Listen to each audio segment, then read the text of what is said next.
웰싱킹. 구독해주시면 앞으로 좋은 영상으로 보답하겠습니다. 좋아요도 눌러주시면 영상 제작에 많은 도움이 됩니다. 제1부. 인생의 밑바닥에서 싹튼 부의 씨앗. 여전히 누군가에게 소중한 존재다. 모든 걸 잃었던 그날 나는 생강 위에 서 있었다. 미래를 꿈꾸던 시절에도, 승승장구하던 시절에도, 그리고 모든 것을 잃었을 뿐만 아니라 10억 원이라는 빚만 남은 그날에도 생강은 여느 때처럼 아름답게 흐르고 있었다. 얼마나 많은 시간이 흘렀을까. 정신을 차렸을 때는 해가 지고 이미 깊은 밤이었다. 이렇게 살아서 뭐하나 문득 그런 생각이 들었다. 검은 강물이 어서 들어오라고 나를 부르는 듯했다. 생각에 생각이 꼬리를 물자 검푸른 강물 속에서 먼저 죽은 친구 영숙이가 나를 부르는 것처럼 느껴졌다. 금내야, 이제 그만 됐어. 괜찮아, 너는 최선을 다했어. 할 만큼 했고 내 몫까지 열심히 살았어. 이제는 정말 영숙이 곁으로 가는 것도 괜찮겠다는 생각이 들었다. 집으로 돌아오니 현관문 앞에 거울이 보였다. 이대로 살아야 하는 걸까? 차라리 끝내는 게 낫지 않을까? 그런 생각들이 마음 깊은 곳에서부터 스멀스멀 피어올랐다. 그때 누군가 나를 불렀다. 금내야. 아가. 자랑스러운 우리 셋째 딸. 거울 속에서 엄마가 나를 부르며 환하게 웃고 있었다. 엄마는 언제나 나를 나의 희망이라고 불렀다. 나는 늘 엄마의 자랑거리였다. 그런 엄마를 두고 죽는 것은 엄마와 함께 죽는 것이나 마찬가지였다. 그래, 살아야겠다. 이제부터는 엄마를 위해 살아야겠다. 나는 죽음의 목전에서 엄마로 인해 다시 살아보겠다는 생의 의지가 담긴 발걸음을 뗐다. 모든 것을 다 잃고 다시 시작했지만 지난번처럼 또는 그보다 더 성공할 자신은 없었다. 그러나 엄마가 나에게 원하는 인생 정도는 얼마든지 살 수 있을 것 같았다. 나는 늘 엄마의 희망이었는데 지금은 엄마가 나의 희망이었다. 넘어지지 않고 걸을 수는 없다. 앞으로도 당신은 무수한 실패를 반복할 것이다. 반드시 그래야 한다. 성공할 때보다 실패할 때가 더 많아야 강해진다. 그러므로 실패 자체를 너무 두려워하지 않았으면 좋겠다. 오히려 실패가 두려워 시도조차 하지 않는 삶의 태도를 경계해야 한다. 무엇보다 그 무수한 실패가 쌓여야 언젠가 성공의 기회가 찾아온다는 사실을 당신이 잊지 않았으면 한다. 3가지를 결단하다. 행복해지고 싶다면 먼저 당신의 삶을 갉아먹는 나쁜 습관을 끊어내야 한다. 3가지의 나쁜 습관을 끊었다면 좋은 습관 3가지를 만들어야 한다. 특히 나를 성장시키는 것에 그 시간을 써야 한다. 어제의 나보다 내일의 나 자신이 아주 조금 진일보할 수 있는 시간을 확보하여 성장하는 게 행복이다. 매일 조금씩만 성장해도 된다. 예를 들어 하루 1%만 매일 성장해도 100일이면 100%로 성장하는데 오늘의 1% 성장은 시간의 흐름에 따라 성장이 거듭되니 100일 후면 기대한 것 이상으로 성장해 있을 것이다. 아무리 부족하고 못난 인생이라고 하더라도 멈추지 않는다면 5년 후에는 지금과는 완전히 다른 인생을 살게 될 것이라는 말이다. 1000명의 사람을 스승으로 삼다. 첫 사업에 실패했을 때까지만 하더라도 나는 누군가의 조언을 중요하게 생각하지 못했다. 그저 혼자 열심히만 하면 성공할 줄 알았다. 성공으로 가는 길에 올라타는 건 매우 간단한 일이다. 문제는 지속과 해결이다. 주기적으로 찾아오는 포기의 욕망과 결정적인 순간에 일어나는 각종 사고를 통제할 수 없다면 우리는 목표에 도달할 수 없다. 이게 멘토와 롤모델, 더 나아가서 그 분야 전문가의 코칭이 필요한 이유다. 당신이 선택한 분야의 최고가 되고 싶다면 그 분야 최고의 사람을 스승으로 삼아야 한다. 그들이 너무 바쁘거나 해서 지속적인 친분을 쌓기 어렵다면 직접 만나지 않고도 배울 수 있는 방법이 있다. 성공한 사람들은 이미 이런 방법을 쓰고 있다. 먼저 책에서 스승을 찾아라. 당신과 비슷한 환경에서 성공한 사람들의 책을 읽어라. 읽는 것에서 끝나면 안 되고 아예 그 방법을 먹어버리겠다는 마음가짐으로 공명을 유지하고 실천해야 한다. 당신이 뻔한 이야기라고 생각하는 이 방식으로 그들이 성공할 수 있었다는 사실을 잊지 마라. 성공한 사람들의 인생을 섣불리 판단하지 말고 그들의 입장에서 생각하고 내 삶에 적용하려는 자세가 중요하다. 다음으로 스승처럼 생각하는 연습을 하라. 결정의 순간이 왔을 때 롤모델이라면 어떻게 행동하고 결정했을지 상상하는 게 중요하다. 롤모델에 대해 충분히 공부가 된 상태라면 현명한 결정을 내릴 수 있을 것이다. 핵심은 1000명의 사람을 스승으로 삼는 데 있다. 1000명의 스승을 아주 먹어버려서 내 것으로 만들려고 해야 한다. 스승이 정말로 필요한 이유는 지속할 힘을 얻고 해결책을 얻기 위해서다. 목표 달성도 결국 지속과 해결이 관건이다. 포기하지 않는 것, 문제 앞에서 도망치지 않는 것만으로도 완주는 가능하다. 단 혼자서는 외롭고 지난한 길이 될 것이다. 성공한 사람들 곁에는 늘 훌륭한 스승이 있었다. 그러므로 성공을 원한다면 어떻게 할지 고민만 하지 말고 스승을 찾아 벤치마킹하라. 스승의 시선으로 꿈을 향한 여정을 지속하고 문제를 해결하라. 100일만 실천해도 누구나 알게 된다. 켈리 델리를 준비하는 2년 동안 나는 100권의 책을 반복해서 읽고 실천했다. 단지 100권의 책을 읽고 실천하는데 그치지 않고 그 사람들의 삶을 통째로 먹어버리기로 다짐했다. 그 사람들의 삶을 통째로 먹기 위해서 먼저 그 사람의 생각을 이해하고 실행 방법을 그대로 따라했다. 잘 이해되지 않는 부분은 수백 번 다시 읽고 실패해도 계속 따라했다. 그러자 조금씩 길이 보이기 시작했다. 내 생각과 태도가 변하고 있다는 걸 느낄 수 있었다. 성공하는 사람들의 실행 도구들은 처음에는 적용이 쉽지 않았다. 하지만 이 습관을 자신의 삶에 적용할 수 있다면 누구라도 성공에 가까이 다가갈 수 있을 것이다. 먼저 목표를 분명히 한다. 사람들의 목표는 생각보다 분명하지 않은 경우가 많다. 꿈이 이루어지게 하려면 분명한 목표를 정해야 한다. 예를 들어 100억 원을 가진 부자가 되겠다. 같은 명료한 목표가 있어야 한다. 분명한 목표를 자꾸 되새기면 어느 순간 목표가 잠재의식 속에 내재된다. 이게 바로 신념이다. 인간의 잠재의식은 의식보다 3만 배나 강력한 힘을 갖고 있다. 의식적으로 도무지 해낼 수 없는 일들을 잠재의식은 가능하게 만든다. 그렇기 때문에 성공을 위해서는 먼저 분명한 목표를 잠재의식에 새겨 넣어야 한다. 데드라인을 정한다. 켈리 델리를 시작하면서 나는 남들을 이롭게 하여 5년 안에 300억 원의 부자가 되겠다는 목표를 정했다. 5년이라는 데드라인을 정해 놓았고 그때까지 목표를 이루기 위해 최선을 다했다. 그러자 데드라인을 훨씬 앞당겨 목표를 이룰 수 있었다. 구체적으로 상상한다. 5년이라는 데드라인을 정한 뒤 나는 5년 후 어떤 집에 살고 있을 것이고 어디에 있는 어떤 회사에서 어떤 일을 하고 있을지 자세하게 상상했다. 그때쯤 우리 회사 직원은 몇 명일지 어떤 사람들이 일하고 있을지도 상상했다. 이른바 시각화 훈련이다. 대부분의 성공한 사람들은 상상력이 뛰어나다. 상상을 통해 시각화된 것들은 추상적인 명제보다 훨씬 쉽고 빠르게 잠재의식 속에 새겨진다. 그래서 잠재의식의 강력한 힘을 발휘하려면 구체적으로 상상하는 힘이 필요하다. 액션 플랜을 세운다. 손쉽게 할 수 있는 아주 작은 일부터 찾으면 된다.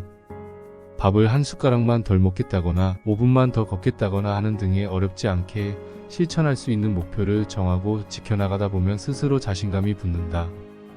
내가 할 수 있는 가장 쉬운 일부터 바로 시작하면 된다. 그것이 당장 실행할 수 있는 액션 플랜이다. 그러고 나서 좀 더 어려운 액션 플랜을 도전하고 실행해 나가면 된다.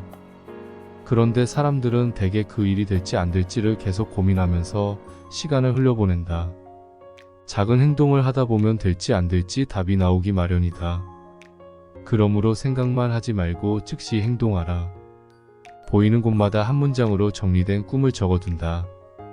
보이는 곳마다 꿈을 언제까지 이루겠다는 문장이 적혀 있으면 그것을 볼 때마다 스스로 자신의 꿈과 데드라인을 상기하게 되어 잠재의식 속의 목표가 강력하게 내재된다. 나는 300억이라는 숫자를 컴퓨터 비밀번호로 정했다. 화장실이며 냉장고, 거울, 책상, 화장대 등 집안 곳곳에 5년 안에 300억 원을 가진 부자가 되겠다고 써놓았다. 매일 꿈을 100번 이상 외친다. 이루고 싶은 꿈을 한 문장으로 만든 다음에 100번 외치려면 적어도 10분 정도가 소요된다. 더 간절히 이루고 싶은 꿈이 있으면 종이에 100번 쓴다. 이는 우선순위를 분명히 하기 위함이고, 또한 이는 잠재의식에 내 꿈을 각인시키는 일이기도 했다. 잠재의식에 새겨진 꿈은 내가 의식하지 않는 순간에도 꿈틀거린다. 잠재의식이 내 꿈을 위해 일하기 때문이다. 할까 말까 고민하는 시간에 일단 이 일을 해보는 사람들은 알 수 있다. 이 성공한 사람들의 법칙이 목표 달성에 강한 뿌리가 되어준다는 사실을 100일만 실천해도 누구나 알게 된다. 세상의 모든 첫걸음은 보잘것없어 보인다. 그러나 첫걸음을 떼지 않으면 아무것도 이루어지지 않는다. 돈과 공헌 그리고 인격까지 완성될 때, 단순히 돈 많은 부자가 아니라 진정한 성공을 거둔 사람들은 기꺼이 자신의 성공 노하우를 다른 사람에게 전하고 싶어 한다. 지금 나도 돈을 어떻게 흘려보낼 것인지를 계획하고 실천했기 때문에 상상할 수도 없었던 부를 거머쥐었다. 개인적인 성공보다는 내가 몸담은 공동체를 위해 건강하고 맛있는 초밥을 만들고 이민자와 현지인들에게 일자리를 제공하는 걸 우선순위로 삼았다. 세계 최고의 초밥을 만들어 타인에게 반드시 공헌하겠다는 그 마음이 햇살이 되어 나의 앞날을 환하게 밝혀준 것이다. 온 우주의 에너지는 다른 사람을 위해 부를 축적하겠다는 사람들에게 향한다. 그렇기에 당신이 부를 거머쥐려는 목적이 타인을 향해 있다면 반드시 부자가 될 수 있을 것이다. 빈자와 부자. 앞서 부자의 자질과 조건에 돈과 공헌 그리고 인격을 갖춰야 한다고 언급한 바 있다. 빈자도 단순히 돈이 없는 사람을 지칭하는 게 아니다. 공헌할 마음이나 인격을 갖추지 못한 상태를 말한다. 지금은 비록 금전적인 어려움을 겪더라도 공헌하고 싶은 마음과 인격을 갖춘 인재라면 그 사람은 부자에 가깝다고 할 수 있다. 돈은 없더라도 성실하고 인간미가 넘치는 사람을 돕고 싶은 게 인지상정이다. 그런 사람은 반드시 기회를 얻는다. 지금 내가 한국에서 버는 돈 중에서 인쇄나 강연비 등은 전에 기부하고 있다. 유럽에 1000개 이상의 매장을 갖고 있는 요즘도 윈윈윈이라는 비전은 변하지 않았다. 함께 상생하겠다는 비전, 그 비전이 캘리델리를 성장시켰던 가장 큰 원동력이자 성공 법칙이었다고 자부한다. 부자에 대한 르상티망이 있는가? 나는 사람들에게 부를 이룬 노하우를 전하면서 어떤 이유에서인지 돈을 악의 근원처럼 보는 사람이 많다는 걸 알게 되었다. 이것이 부자에 대한 르상티망에서 기인한 태도라는 걸 깨달았다. 르상티망은 약자가 강자에게 품는 증오, 복수, 격정, 질투, 분노 같은 게 뒤섞인 감정이다. 철학자 니체가 제시한 개념이며 이보다 훨씬 더 폭넓은 의미를 담고 있다. 약자가 강자에게 갖는 시기심, 이에 대한 생각을 조금만 비틀면 새로운 관점으로 볼 수 있다.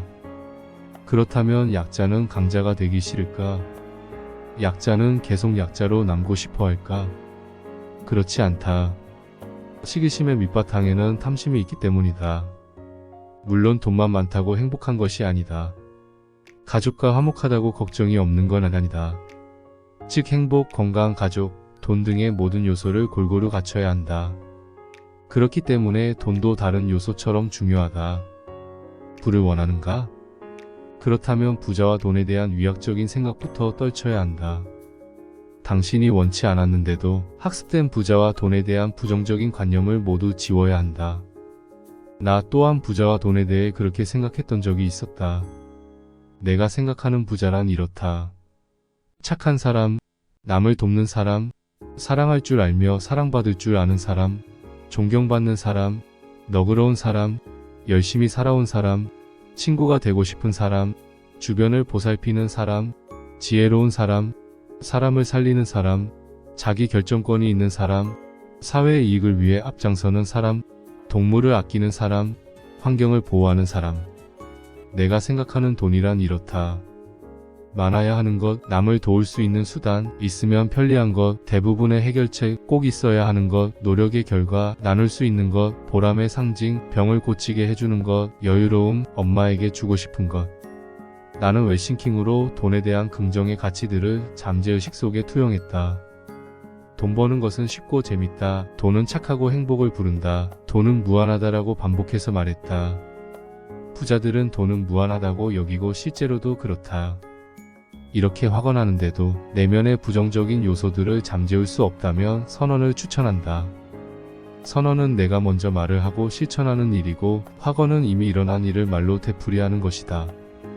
예를 들어 나는 백만장자의 생각 파워를 가지고 있다라고 확언하면, 거짓말하지 마, 너는 백만장자가 아니잖아?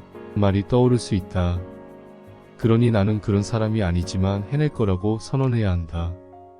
한치의 부정적인 생각도 허용하지 말고 한없이 긍정적인 태도로 선언하라. 선언할 때는 마치 그렇게 되고 있는 것처럼 상상하며 오감으로 느껴야 한다. 느껴지는 즉시 행복감을 표출해야 한다. 이 선언문을 매일 하루에도 몇 번씩 낭독하길 권장한다. 100일만 해도 당신의 현금 흐름이 아주 좋아질 것이다. 돈에 대한 내적 태도가 달라져 언행의 변화를 가져오기 때문이다. 그 모든 비밀은 웰싱킹에 있다. 자신이 왜 부자가 되고 싶은지 명확하게 알아야 한다. 내면의 밑바닥에 있는 공허함을 채우지 못하면 부자가 되어도 행복할 수 없다. 당신의 궁극적인 목적은 지속 성장하는 행복한 부자라는 사실을 명심하라. 돈을 벌고 싶은 이유가 여러 가지일 수 있다. 내가 1000명 이상의 자수성가한 부자를 연구하고 만나면서 깨달은 것은 성장이 멈추면 행복하지 않다는 결론이었다. 돈도 있고 꾸준히 성장할 수 있을 때 행복할 수 있다는 점을 결코 잊지 마라. 무엇보다 선한 영향력을 가지고 공헌해야 오랫동안 행복을 유지할 수 있다. 부의 습관을 장착하기 위해 필요한 요소 중 하나가 강한 멘탈이다. 멘탈은 결코 타고나는 것이 아니다. 삶에 주어진 미션들을 하나씩 해결하면서 강화시키는 것이다. 멘탈 트레이닝이라는 말이 있듯이 멘탈은 철저하게 훈련을 통해 강화된다. 다음은 웰싱킹을 통해 멘탈을 강화시키려고 적용했던 생각 습관들이다. 탓하기를 멈추고 내 목표에 집중하라. 탓하려거든 남 탓보다 내 탓을 하라. 여기서 내 탓이란 죄책감에 시달리라는 말이 아니라 이미 일어난 실패와 실수를 겸허히 받아들이고 문제를 해결하기 위해 집중하는 걸 말한다. 부자들도 설탕과 소금을 끊지 못하고 목표에서 빗나가기도 하며 말 한마디로 돌이킬 수 없는 상황에 처하기도 한다. 부자들도 당신처럼 후회하고 좌절한다. 하지만 그들은 당신보다 조금 빠르게 회복한다. 실패에 초점을 두지 않고 앞으로 가고자 하는 길에 집중하기 때문이다. 당신의 삶이 한 권의 책이라고 했을 때 낮장에서 일어나는 실수에 너무 집중할 필요가 없다. 가령 책에 잉크를 떨어뜨렸거나 부주의로 책이 찢어졌더라도 너무 매달리며 자신을 탓하지 말라는 말이다. 그냥 다음 장으로 넘기면 된다. 강한 멘탈을 위해서라면 탓하기를 멈추고 문제를 실질적으로 해결하기 위해 행동하라. 이런 태도는 기적을 만드는 기폭제가 된다. 합리적으로 원인을 분석해야 한다. 만약 당신이 문제 상황에 직면해 있다면 합리적으로 원인을 찾아야 한다. 영원한 것은 아무것도 없듯이 실패 또한 영원하지 않다는 사실을 기억하라. 실패의 원인을 제대로 분석하는 것만으로도 당신은 더 이상 스스로를 의심하지 않게 된다. 통제할 수 있는 것에 집중해야 한다. 멘탈이 강한 사람들은 빠르게 회복하는 특성이 있다. 그들은 통제할 수 있는 것에 집중하고 통제할 수 없는 것은 과감히 내려놓는다. 내가 영향을 끼칠 수 있는 지금의 나와 환경을 개선하는 데 몰입한다. 통제력이란 내가 원하는 삶에 도달하기 위해 아주 조금씩 나아가는 힘이다. 내가 바꿀 수 있는 것에 집중함으로써 새로운 판도를 여는 힘이다. 제2부 부를 창조하는 생각의 뿌리 웰싱킹. 부를 위한 초석 생각의 뿌리. 꿈을 이룬다는 건 사과나무에 비유하면 풍성한 사과 열매를 주렁주렁 맺는 일이다. 과즙이 풍부하고 빛깔이 좋은 사과를 수확하기 위해서는 반드시 가지치기를 해줘야 한다. 그러나 가지치기보다 더 중요한 것이 뿌리를 내리는 일이다. 겉보기엔 사과나무의 가지들이 온갖 어려움을 이겨내는 것처럼 보이지만 그 아래에 강한 뿌리가 있어야 흔들리지 않을 수 있다. 처음에는 사람이 습관을 만드는 것처럼 보이지만 결국 사람을 만드는 건 습관이다. 고로 당신이 진정부를 이루고 싶다면 그에 맞는 습관의 뿌리를 내려야 한다. 첫 번째 뿌리 핵심 가치. 성취, 효율성, 믿음, 성장, 만족감, 성공, 아름다움, 호기심, 다양성, 가족, 자유, 건강, 안정감 등 자신만의 핵심 가치 5개를 정한다. 핵심 가치는 중요한 순간에 빠른 결정과 행동을 유도하기 위한 지표다. 회사에서 일할 때나 자녀와 배우자, 친구와 관계를 이어갈 때도 이 핵심 가치를 기준으로 결정을 내리면 더 생산적인 삶을 영위할 수 있다. 핵심 가치를 깨달은 후 해야 할 일은 목표와 꿈을 설정하는 것이다. 목표는 자신의 한계를 넘어 무한 능력의 세계로 이끄는 장치다. 다음의 원칙에 맞춰 실현 가능한 상태로 만들어 나가자. 가능성을 예단하지 마라. 목표와 꿈을 설정할 때 가장 하지 말아야 할 것은 달성 가능성을 미리 판단하는 행동이다. 핵심 가치를 세운 후에 정해둔 목표를 압도하겠다는 자세가 무엇보다 중요하다. 나는 목표를 정하면 항상 이렇게 생각했다. 나는 이 목표를 이루는 방법을 지금은 모르지만 반드시 찾을 것이다. 일단은 기세를 몰아 목표에 집중하는 게 중요하다. 명확한 목표여야 한다. 좋은 목표란 수치화가 가능해야 한다. 예를 들면 나는 100억 원을 가진 부자가 되겠다 등의 명확한 목표를 설정하는 것이 좋다. 측정이 가능해야 한다. 명확한 목표를 세운 후에는 목표로 가는 전체 과정을 측정해야 한다. 이렇게 하면 변화를 몸소 느낄 수 있어서 목표를 향해 가는 길이 즐거워진다. 또한 측정은 목표를 달성해가는 전체 과정에서 자신의 위치를 파악할 수 있도록 도와주는 장치이기도 하다. 이는 끈기와 의지에 영향을 미친다. 무조건 원대해야 한다. 목표를 작게 잡은 사람보다 크게 정한 사람이 훨씬 더 혁신적으로 생각하며 강한 추진력을 가지고 목표를 달성할 수 있다. 큰 목표가 있으면 완전히 다르게 행동할 수 있다. 그 자체가 강력한 힘이기 때문이다. 그러므로 무조건 원대한 목표를 정하라. 도달하고 싶은 상태를 마음껏 상상하라. 실현 가능해야 한다. 여기서 실현 가능한의 의미는 단계적 목표를 설정하라는 의미다. 목표가 원대할수록 많은 시간과 열정을 필요로 한다. 그래서 최종 목표는 원대하게 그리되 그걸 이루는 세부적이고 단계적인 목표를 세워서 나아가야 한다. 중장기 5년과 10년 후의 목표를 쪼개서 올해 1년 동안 달성할 목표는 무엇인지 정해보자. 그리고 여기서 그치지 말고 1년의 목표를 쪼개서 반기, 분기, 매월, 매주, 매일 무엇을 해야 하는지 아주 작은 목표를 설정해보자. 이렇게 하면 실행이 훨씬 쉬워진다. 계단을 오르듯 목표 하나하나를 달성하며 의지를 다져라. 그러면 언젠가 원하는 목표에 도달해 있을 것이다. 데드라인을 정해야 한다. 데드라인이 없는 목표는 허황될 뿐이다. 데드라인을 설정해야 하는 이유는 당신이 원하는 미래의 청사진을 그리기 위해서다. 시기를 정하지 않으면 미래를 상상하는 것은 어렵다. 상상하지 못하면 도달하기 힘들어진다. 두 번째 뿌리, 결단력. 기적은 행동하는 사람에게 찾아온다. 목표 성취에서 가장 어려운 점은 진정한 결단을 내리는 일이다. 어떻게 할 것인지, 과연 내가 해낼 수 있을지 걱정하면서 시간을 허비하지 마라. 크게 대성한 사람들은 가치체계가 확실하고 인생의 목표가 명확했다. 그래서 일단 결단하면 행동으로 옮겼다. 결단을 내리는 것 자체가 일종의 행동임을 명심하라. 결단에 대한 바람직한 정의는 행동이 따르는 정보라고 할 수 있다. 행동이 자연스럽게 뒤따를 때에 진정한 결단을 내릴 수 있다. 결단은 행동하게 만드는 원인이 되고 더 큰 목표를 달성하는 원초적인 힘이 된다.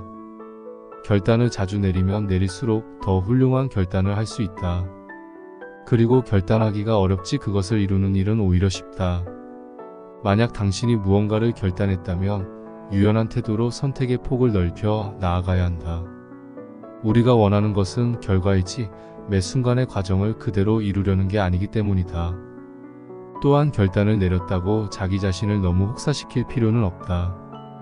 항상 다음을 대비하여 자신의 상황과 상태를 고려하면서 유연성 있는 태도로 나아가야 한다. 최종 결과에 이르는 과정에서 궤도의 수정은 필수적임을 잊지 말아야 한다. 세 번째 뿌리, 선언. 선언하라. 자기의 삶을 진취적으로 이끄는 사람은 선언할 수 있어야 한다. 선언은 탈선하지 않고 목적지에 다다를 수 있도록 또 여러 갈래로 나뉜 길에서 한눈을 팔지 않도록 가드레일을 설치하는 작업이다. 만약 당신이 누군가에게 본보기가 되어야 하는 리더의 입장이라면 선언의 힘을 더 중요하게 생각해야 한다. 리더 중에는 첫 번째 유형의 리스크를 선택하지 않고 선언하지 않는 리더가 있고, 두 번째 유형의 리스크를 선택하고 선언하는 리더의 두 가지 유형이 있다. 언뜻 보기에는 유형 1의 리더가 일을 더 잘하고 회사에 더 필요한 존재처럼 보일 수 있다. 이 리더는 리스크를 피하고 아무것도 선언하지 않았기 때문에 약속을 어긴 적이 없다. 일도 열심히 하고 애사심도 있어 모두가 잘하고 있다고 생각할 수 있다. 하지만 결과적으로 유형 2의 리더가 성과도 더 좋았고 회사에서 따르는 사람도 많았다. 유형 2의 리더가 선언한 목표 10개 중에 7개를 성공시킨다고 했을 때 성공한 프로젝트는 조직과 개인의 성과에 큰 영향을 끼쳤다. 실패한 3개의 프로젝트는 앞으로 성장할 수 있는 밑거름이 되었다. 그러나 유형 1의 리더는 아무 선언도 하지 않아 실패하지는 않았지만 성장하지도 않았다. 간혹 선언하고 실패하면 자신의 위치가 난처해질까 두려워하는 사람들의 고민을 듣는다. 하지만 처음부터 아무것도 시도하지 않은 사람에 비하면 더 많이 배우고 성장한다. 선언은 포기의 순간에 내가 혼자가 아님을 깨우쳐주는 힘이다. 네 번째 뿌리 믿음. 모든 성공은 자기 자신을 사랑하는 것에서부터 비롯된다. 그럼에도 불구하고 나를 사랑하고 무엇보다 나에게 일어나는 모든 상황을 사랑해야 문제의 해법이 보인다. 크게 성공한 사람들은 남들이 볼 때 허황된 꿈을 꾸면서도 한치의 의심도 없이 꿈을 이루기 위해 전진한다. 그들이 자신의 성공을 저절로 믿게 된 것일까? 아니다. 그들은 믿기로 결단한 것이다. 그렇기에 그 결단을 실현시키기 위해서 온 힘을 쏟아붓는다. 만약 당신이 성공하고 싶다면 이런 믿음의 힘을 깨달아야 한다. 믿겨져서 믿는 게 아니라 자신이 가고자 하는 목표에 집중하기 위해 그냥 믿어버리는 것이다. 남은 인생은 그냥 믿으라. 당신이 생각하는 청사진을 상상하면서. 그러면 그 믿음이 당신을 원하는 곳에 데려다 줄 것이다. 다섯 번째 뿌리 신념. 믿음이 의식 속에 있는 것이라면 신념은 무의식 속에 존재한다. 의식 속의 믿음은 당신이 마음을 어떻게 먹느냐에 따라 생기기도 하고 없어지기도 한다. 그러나 무의식 속의 신념은 당신의 의지와는 상관없이 발현하며 이유, 자취를 감춘다. 자신에 대한 믿음이 1점에서 10점 중에 몇 점인가? 1에서 5점인 사람은 자기 자신을 사랑하는 시간을 더 가져야 한다. 최상의 상태를 유지하려면 운동과 명상, 선언과 독서 등의 많은 시간을 할애해야 한다. 의식 속의 믿음이 무의식 속에 자리 잡아 신념이 되게 하려면 반복하는 수밖에 없다. 인간은 성장하고 있다고 느낄 때 행복감을 얻는다. 습관 하나를 바꾸면 시간이 갈수록 엄청난 복리로 인생을 성장시킨다. 그러면 무의식 속에 자신을 믿는 마음이 신념으로 변하게 된다. 아주 작은 습관 하나를 고치는 것만으로도 충분하다. 다만 중요한 것은 반복 또 반복해야 한다는 것이다. 여섯 번째 뿌리 확신. 무의식 속에 있는 부정적인 생각을 떨쳐버려야 한다. 많은 사람이 부자가 되고 싶다고 말하지만 그들의 무의식 속에는 부자에 대한 부정적인 생각과 부자가 되는 것에 대한 두려움이 있다. 신념은 과거의 반복으로 생겨나기에 사실과 다른 잘못된 인식이 신념으로 자리 잡은 경우도 많다. 강한 확신은 다섯 번째 뿌리인 고든 신념으로부터 나온다. 그래서 확신할 수 없다면 신념의 상태를 다시 점검하고 내가 원하는 방향으로 갈 수 있도록 훈련해야 한다. 신념이 확신으로 강화되지 않는 이유는 잠재의식과 내가 원하는 것이 다르기 때문이다. 믿음과 신념이 완전해질 때 비로소 확신할 수 있게 된다. 그러나 대부분의 사람들이 이 확신 단계에서 무너진다. 목표를 향한 잘못된 생각들이 자꾸 결단과 행동을 주저하게 만들기 때문이다. 당신은 이제 정말 확신해야 하는 기로에 서 있다. 이 영상을 다 보는 순간 완전히 새로운 사람이 되어 있어야 한다. 두 눈은 명료하고 얼굴에는 생기가 돌고 온몸의 근육이 무언가를 하지 않고서는 못 견딜 정도로 안달이 나 있어야 한다. 무엇이든 당신이 하면 다 할 수 있다고 확신해야 한다. 처음부터 바꾸기 어려운 것과 씨름하지 마라. 삶의 방해가 되는 작은 습관을 고쳐 성공의 달콤함을 맛보는 게 중요하다. 할 수 있다는 기운의 충만함을 느껴보는 게 우선이다. 그렇게 작은 습관을 고치면 성공의 깊은 여운을 느끼는 걸 반복하다 보면 강한 신념이 잠재의식에 자리하게 된다. 그 순간 당신은 내가 정한 목표를 이룰 수 있다고 확신하며 강하게 밀어붙여야 한다. 7번째 뿌리 질문.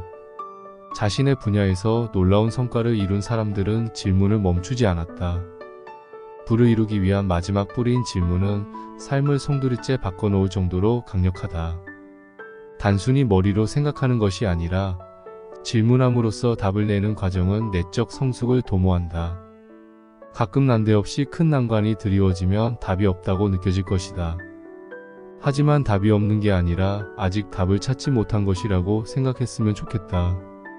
이 어려움을 해결할 답을 아직은 아니지만 답은 꼭 있다고 믿기를 소망한다. 질문을 바꿔나가며 꿋꿋이 대답하면 당신은 반드시 답을 찾을 수 있을 것이다. 손쉽게 찾은 답은 당신의 인생을 뒤바꾸고 심장을 요동치게 할 기폭제가 되지 못할 수도 있다. 당신이 찾고자 하는 답을 이미 구해놓은 사람들이 얼마든지 있다는 사실을 기억하라. 그 답을 온전히 당신 것으로 체득하면 된다. 그러니 낙심하지 말고 계속 묻고 또 물어서 당신의 삶을 찾길 바란다. 간절히 원하면 당신 앞에 답은 반드시 나타날 것이다. 웰싱킹의 정수는 시각화다. 꿈을 현실로 만드는 데에는 10%의 의식과 90%의 무의식이 작용한다. 중요한 점은 의식보다 무의식이 삶에 더 지대한 영향을 끼친다는 사실이다. 나는 무의식의 엄청난 힘을 이용해서 큰 부를 이루었다. 10%의 의식으로 내가 통제할 수 있는 일들을 시도했고 나머지 90%의 무의식은 내 꿈을 위해 자동으로 일하도록 지시했다. 일할 때나 수면을 취할 때, 운동하거나 대화를 할 때 등 그 어느 순간에도 무의식이 계속 일하도록 설정했다. 무의식은 의식이 몽롱한 상태에서 활발하게 일한다. 즉 잠들기 직전에 10분 그리고 아침에 눈 뜰 때 10분 정도가 무의식의 시간이다. 이때 내가 이루고 싶은 것을 100번쯤 반복해서 말하는데 이것을 100일 이상 반복한다. 잘만 활용하면 잠재의식은 인생에서 더 많은 것을 성취할 수 있도록 도와주는 최고의 수단이 된다. 한편으로는 성공적인 인생의 도구들 중에서 가장 저평가된 도구이기도 하다. 마인드 파워, 생각 파워, 생각의 힘, 마음의 힘, 끌어당김의 법칙 등 여러 가지로 불린다. 이미 명상은 스트레스 해소, 창의력 향상, 정신력 발달에 도움이 된다고 과학적으로 증명됐다. 유명 인사들은 명상으로 많은 것을 이뤘다고 말하며 명상을 생활의 일부로 만들라고 권장한다. 지금부터는 무의식을 통제해 활용하는 그 방법을 구체적으로 공유하려 한다. 만약 당신이 성공을 이루는 핵심 요소가 무엇이냐고 묻는다면 나는 주저하지 않고 시각화라고 대답할 것이다. 시각화란 내가 원하는 가장 이상적인 삶을 상상하며 잠재의식 속에 이미지를 심는 일로 나 역시 부를 이루기 위해 단 하루도 빠짐없이 시각화를 실현했다. 목표 달성을 위해 끈기가 중요하다고 계속 강조했다. 끈기는 완전히 몸에 배어 물화일체가 되었을 때 비로소 효과가 나타난다. 하지만 왜 뜨거운 의지와 열망은 오래가지 못할까? 바로 잠재의식에 내재된 부정적인 생각 때문이다. 당신이 목표를 이루고자 한다면 잠재의식의 중요성을 배워야 한다. 인간은 3초마다 새로운 생각을 한다. 원하든 원하지 않든 3초마다 한 번씩 무의식이 생각을 올려보낸다.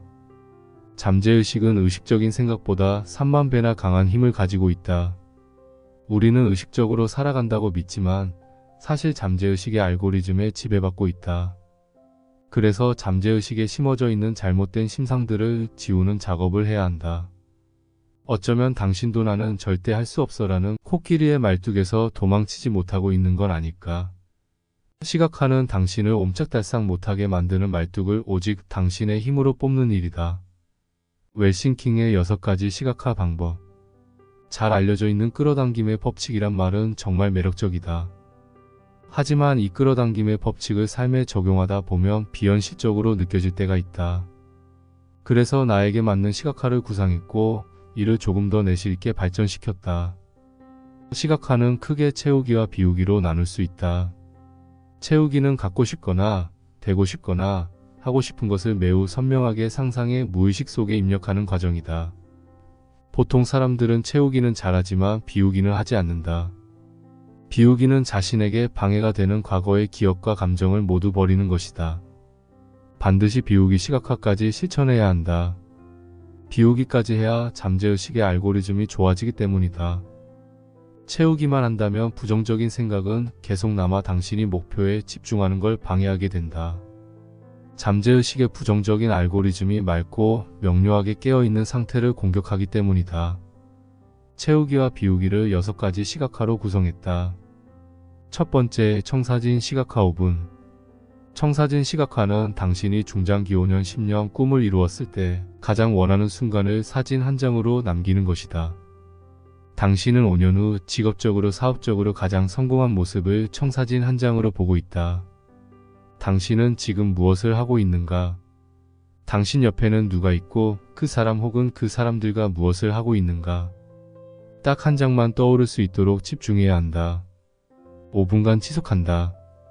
자, 이제 눈을 뜨고 방금 떠오른 사진에 대해 자세히 한번 적어보라.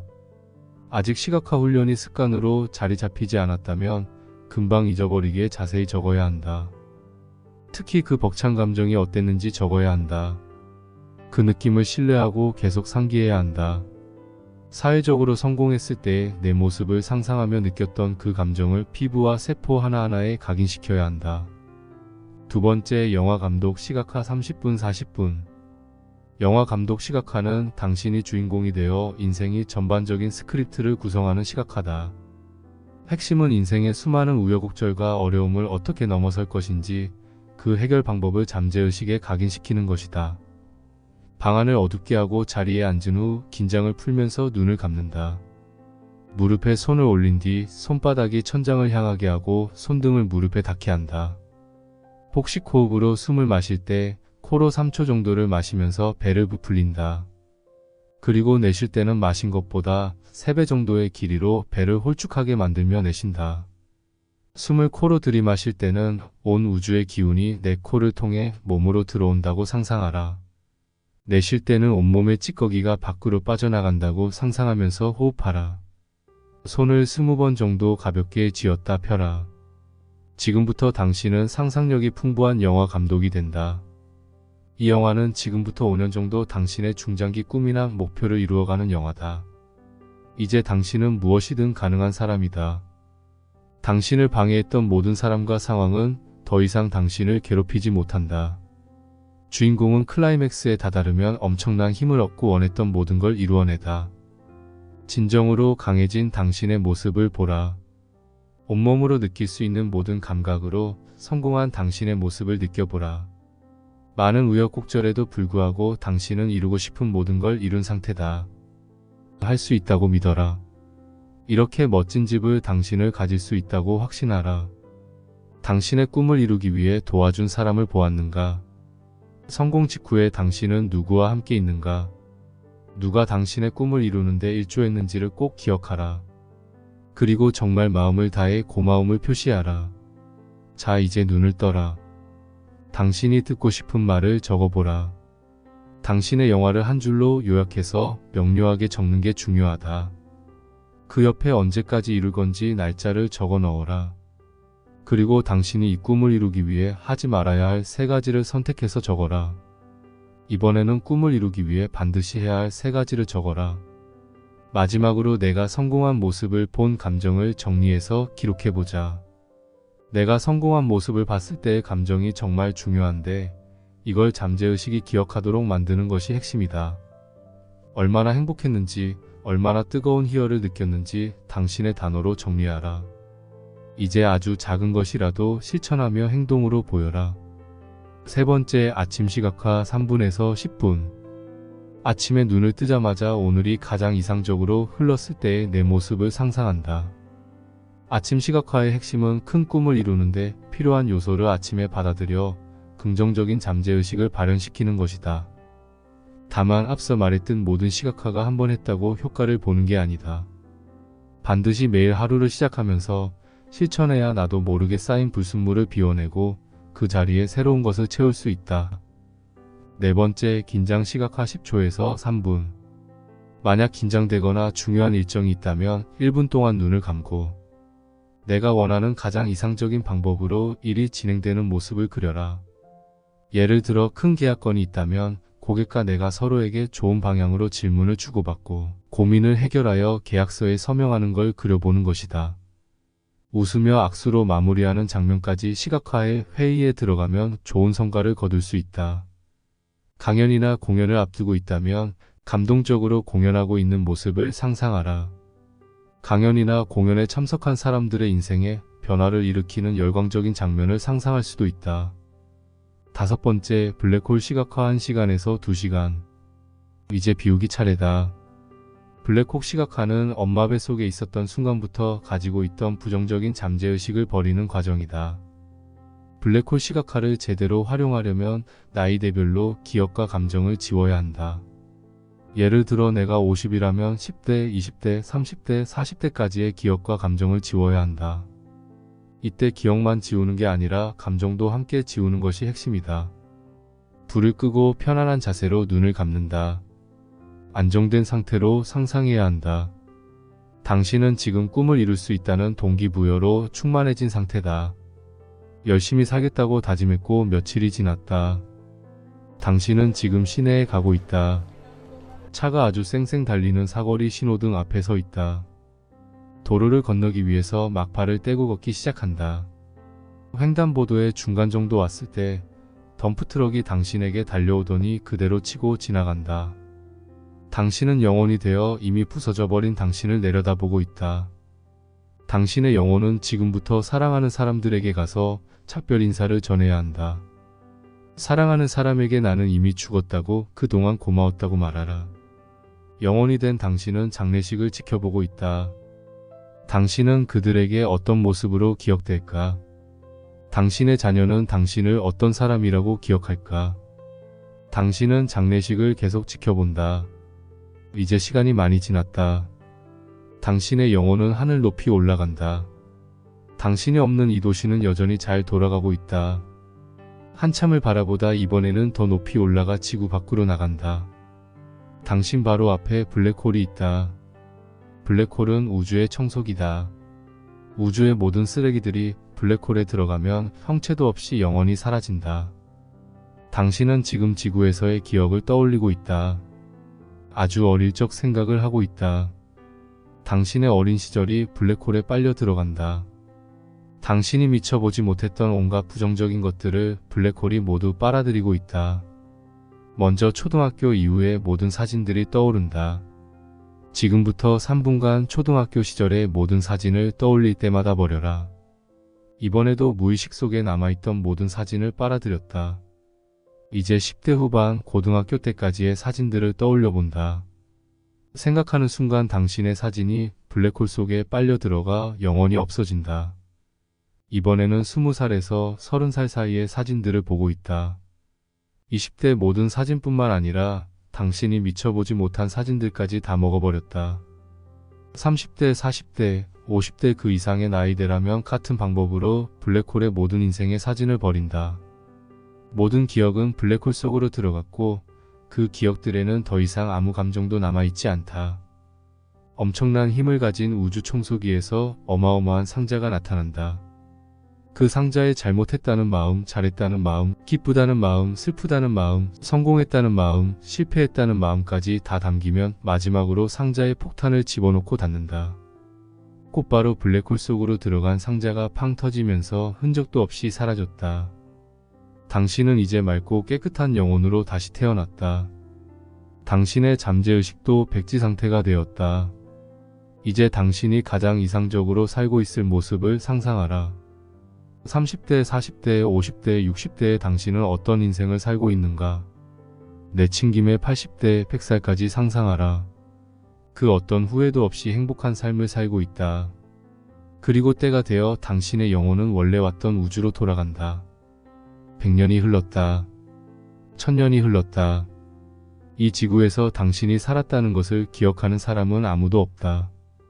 만년이 흐르고 억만 년이 흘렀다. 서서히 눈을 떠라. 블랙홀 시각화를 한번 했다고 다 지워지는 것은 아니다. 다만 자주 할수록 밑바닥에 있는 사진들이 올라온다. 스스로 왜 이런 버릇이 있는지 알게 되고 왜 이렇게 살았는지 깨닫게 된다. 그래서 하면 할수록 내 삶을 방해하는 모든 요소를 비울 수 있다. 머리가 가벼워지고 두뇌 회전도 빨라진 것을 알게 된다. 블랙홀 시작화를 실천하지 않았을 때는 자꾸만 떠오르는 불필요한 생각들이 나를 괴롭혔다. 내가 생각하려고 한 것도 아닌데 계속 생각하게 됐다. 다시 가난해지고 또 사업이 망할까봐 걱정이 많았다. 그러나 지금은 그런 생각들이 전혀 떠오르지 않는다. 블랙홀 시각화를 지속해왔기 때문이다. 블랙홀 시각화는 2-3년 정도 수련한다고 마음을 먹고 시작하는 게 좋다. 6번째, 저녁 시각화 3분에서 10분. 블랙홀 시각화가 과거 인생의 모든 잡념을 비우는 것이라면 저녁 시각화는 오늘 나에게 있었던 생각과 감정을 모두 비우는 것이다. 매일 저녁 하루를 비우는 시각화를 한 후 다음날 기상했을 때 하루를 이상적으로 보내기 위한 아침 시작화를 한다면 당신이 원하는 삶에 더욱 가까워질 것이다. 이제 꿈이나 목표가 생겼다면 미래의 청사진을 상상하고 그렇게 되기 위해 결단해야 한다. 믿겨져서 믿는 게 아니라 이걸 믿겠다고 결단하는 뚝심으로 무장해야 한다. 믿기까지 너무 많은 게 소모되니 일단 믿어버리고 실현시켜라. 내가 만난 부자들은 확언의 대가였다. 하루의 시작 전에 긍정 확언을 실천하면 외부의 영향으로부터 잘 휘둘리지 않는다. 내면을 긍정적인 상태로 만든 다음 하루를 시작하면 일의 모든 과정이 순조롭게 느껴지기 때문이다. 무엇보다 어려움이 닥치더라도 성장을 위한 과정으로 생각하며 당연하게 받아들이게 되는데 이것이 정말 중요한 지점이다. 어려움을 당연하게 여기는 것, 이것이 바로 아침 긍정 확언의 힘이다. 확언할 때마다 문장대로 이루어진다는 믿음을 가지고 그대로 상상하면서 온몸으로 느껴야 한다. 당신의 잠재의식 속에 깊숙이 스며들도록 몰입 상태를 유지해야 한다. 다음은 부를 창조하는 삶을 위한 21가지의 긍정 확언을 정리했다. 오늘도 즐겁고 기대되는 하루가 시작되었다. 나는 오늘도 내가 원하는 모든 선한 일을 이룰 것이다. 나는 성장하고 있다. 내 인생은 더 좋은 방향으로 흐르고 있다. 나는 용기 있다. 나는 부자다. 나는 행복한 사람이다. 나는 긍정의 왕이다. 나에게는 모든 문제의 답을 찾을 수 있는 지혜가 있다. 나는 내 꿈에 조금 더 가까이 다가가고 있다. 나는 행동하는 사람이다. 나는 한번 한다면 하는 사람이다. 나는 지금 내게 주어진 것만으로도 내 인생을 최고로 만들 수 있는 지혜가 있다. 나는 내 인생을 즐기고 있다. 나는 끌어당김의 법칙을 잘 알고 실행하고 있다. 나는 내가 원하는 것을 끌어당길 것이다. 나는 나를 있는 그대로 사랑한다. 나는 나의 하루를 좋은 습관으로 채우고 있다. 나는 내 꿈을 이루기에 충분한 자질을 갖추고 있으며 충분히 똑똑하고 충분히 건강하고 충분히 용기 있다. 모든 것에 감사합니다. 모든 것이 고맙습니다. 일단은 100일을 목표로 시작하라. 매일 아침 하루를 시작하기 전에 각각의 확언을 2번씩 반복하다 보면 당신조차도 몰랐던 내면의 세계와 마주하게 될 것이다.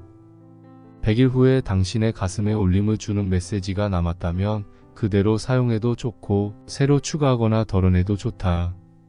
당신이 원하는 미래의 모습을 확언으로 발전시키는 것이 중요하다. 당신의 인생 중에 부자가 될 수 있었던 순간은 반드시 있었다. 다만 그게 기회인지 몰랐기 때문에 그냥 지나쳤을 것이다. 어쩌면 지금 이 순간 역시 당신이 부자가 될 또 한 번의 기회일지도 모른다. 그러니 선언하고 또 선언하라. 2020년 미 서부의 캘리포니아주에 있는 도미니칸 대학교에서 흥미로운 연구 결과를 발표했다. 글로 쓴 목표가 얼마나 중요한지에 대한 내용이었다. 원래는 동기부여 관련 강연과 도서에 많이 통용되는 이야기를 검증하기 위한 연구였으나 더 유의미한 결과를 도출했다.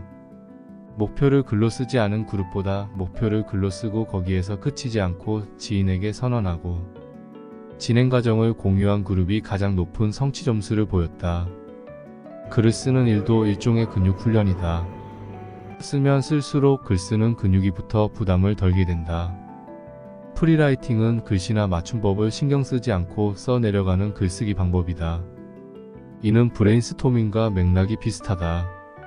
처음에는 멈추지 않고 10분, 15분 정도 자신의 생각과 느낌을 글로 옮겨라. 멈추지 않고 쭉 써나가는 게 중요하다.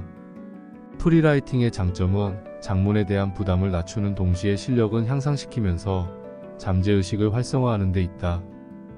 잠재의식을 활성화하는 일은 더 많은 가능성을 얻는 일이다. 이는 부와 직결되기 때문에 글을 쓰는 것은 정말 중요하다. 글로 쓴 목표는 다시 읽고 정리하는 과정에서 당신이 직면한 장애물을 인식하도록 돕는다.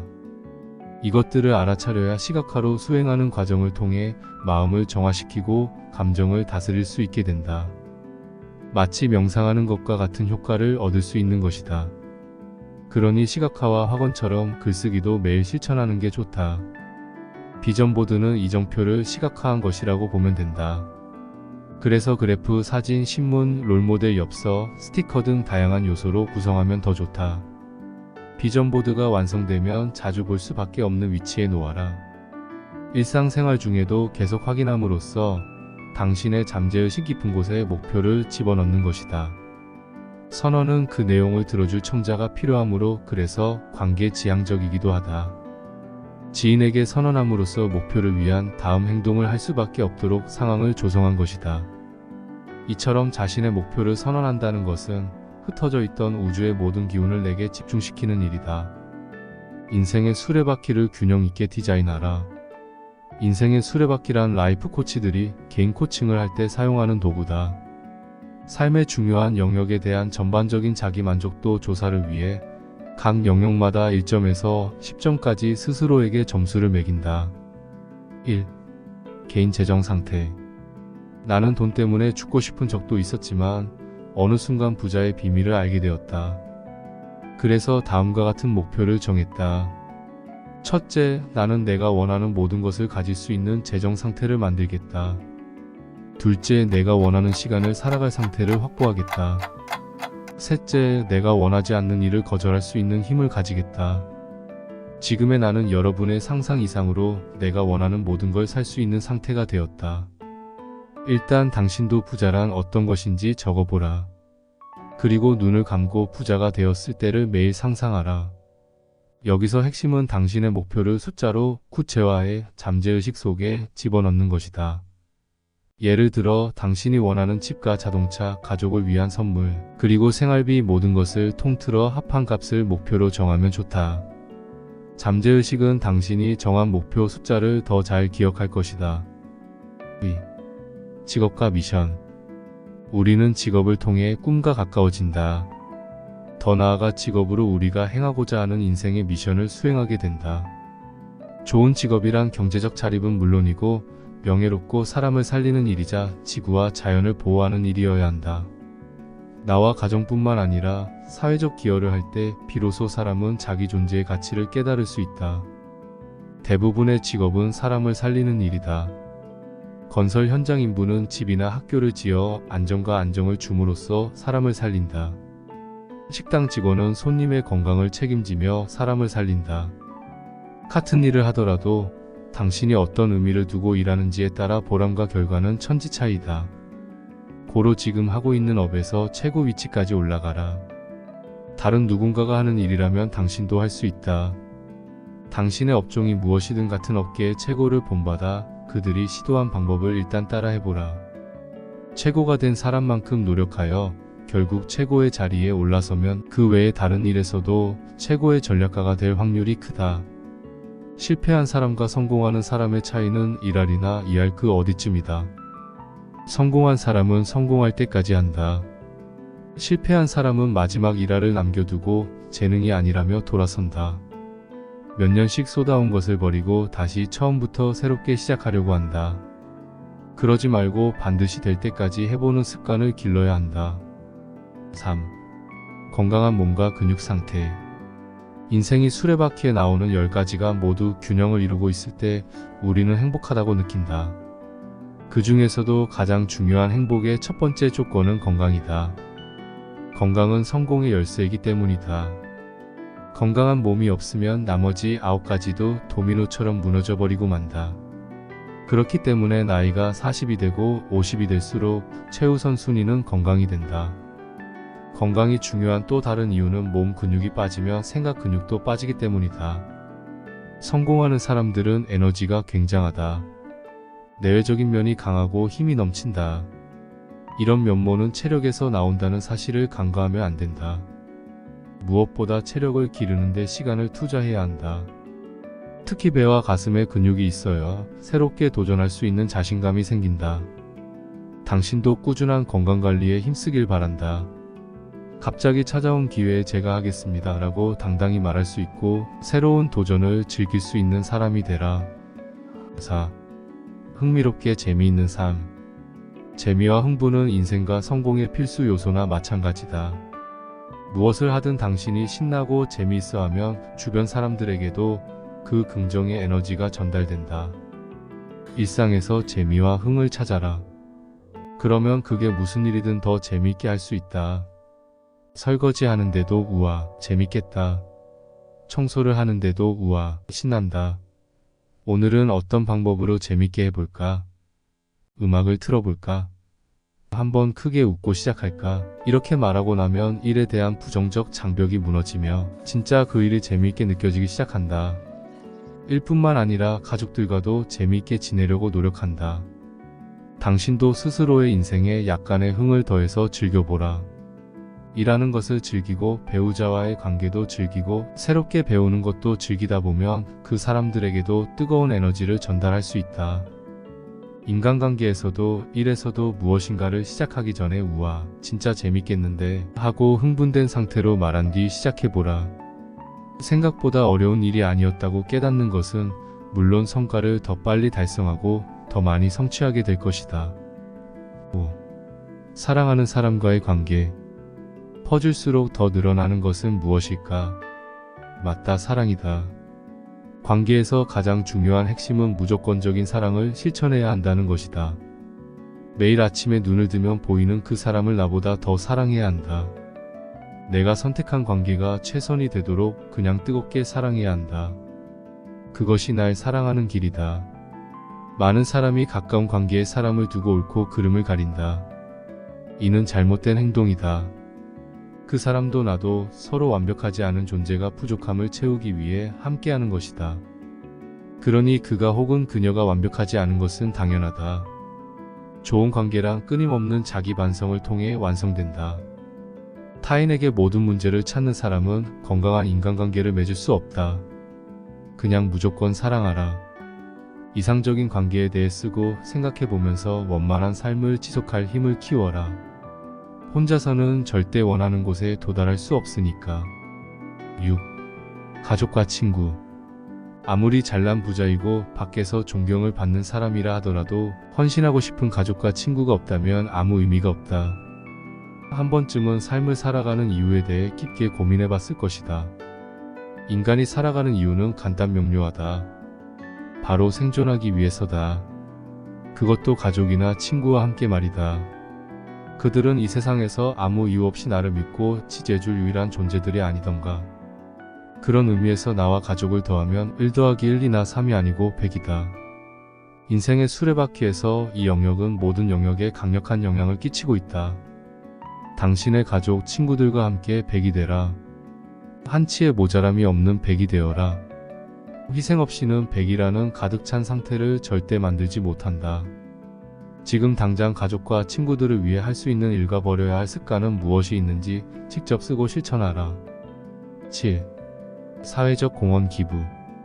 인생의 목표는 축적하고 쌓는 것이 아니다. 궁극적으로는 공헌하고 기여하는 것이다. 시시때때로 스스로에게 질문하라. 지금 내가 기여할 수 있는 것은 무엇인가? 지금 내가 공헌해야 할 것은 무엇인가? 타인을 위해서 나는 무엇을 할 수 있는가? 진정한 공헌은 지금 내가 할 수 있는 것부터 하는 것이다. 그래야 부의 기운이 샘솟는다. 당신도 진정한 부를 이루기 위해 누구에게 당신의 재능과 부를 나눌 수 있을지 고민하고 실천하기 바란다. 기부는 잃는 일이 아니라 부의 길을 여는 일이다. 8. 지속적인 성장. 성장은 꿈이고 꿈은 행복이기에 성장은 곧 행복이다. 인간은 아무리 가난하고 힘든 상황이더라도 성장하고 있을 때 희망과 행복을 느낀다. 만약 꿈이 너무 멀게 느껴진다면 성장에 집중해야 한다. 전략적인 실천을 통해 성장에 집중 또 집중해야 한다. 행복의 지름길은 매일 성장하는 것이다. 아주 조금 성장한다 해도 괜찮다.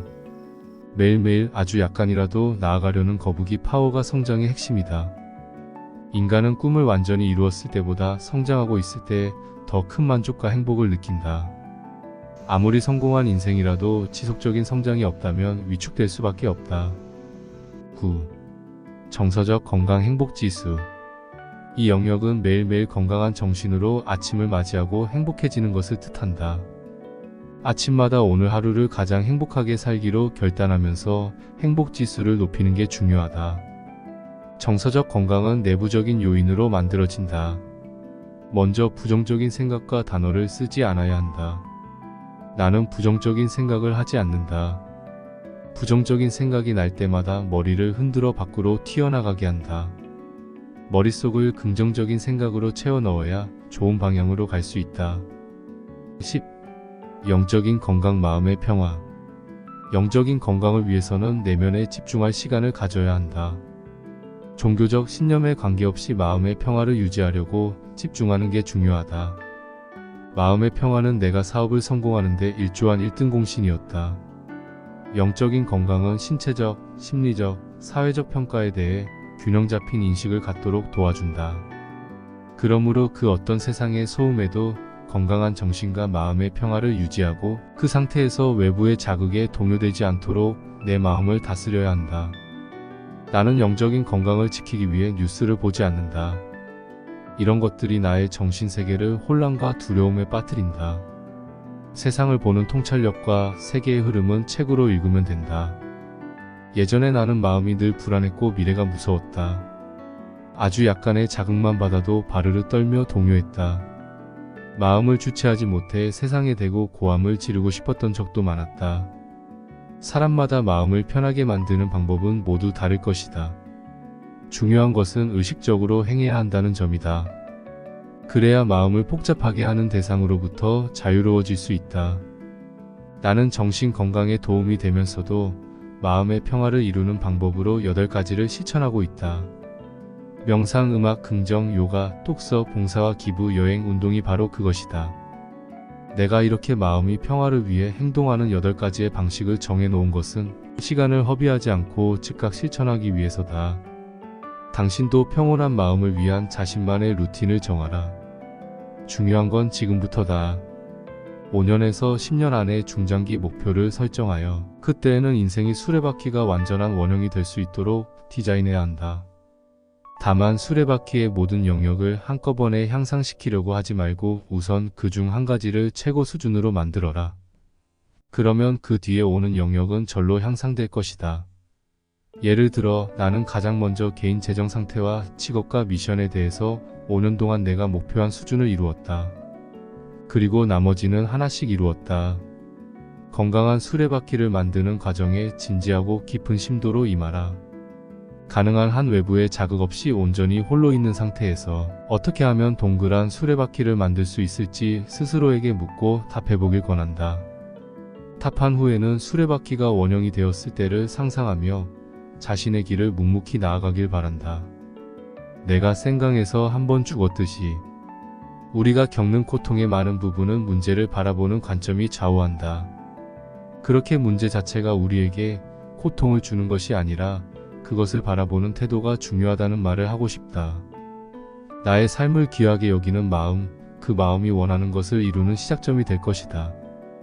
행복한 일상 속에 있더라도 노력하지 않는다면 삶은 한순간에 무너질 수 있다.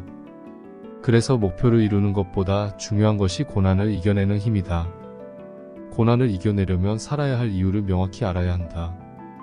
특히 당신이 유일무이하고 가능성이 무궁무진한 존재라는 것을 스스로 믿어야 한다. 원하는 것을 얻으려면 먼저 당신부터 귀하게 여겨라. 삶을 하찮게 여기는 순간 사람은 그때 죽는다. 나는 그때 동행의 아름다움을 배웠다. 사업을 구상할 때 타인을 사랑하며 내 이익만을 위해 지구의 환경을 해치지 않겠다고 스스로에게 맹세했다. 무엇보다도 있는 그대로의 나 자신을 사랑하기로 결단했다. 나를 위해서 성공하려고 할 때는 그렇게 성공해서 멀어지는 것 같더니 우리를 생각하게 된 다음부터는 성공이 연이어 다가왔다는 사실을 깨달았다. 나부터 살고 보자는 사람은 큰 성공에서 멀어진다. 반면 우리를 생각하는 사람에게는 성공이 절로 따른다.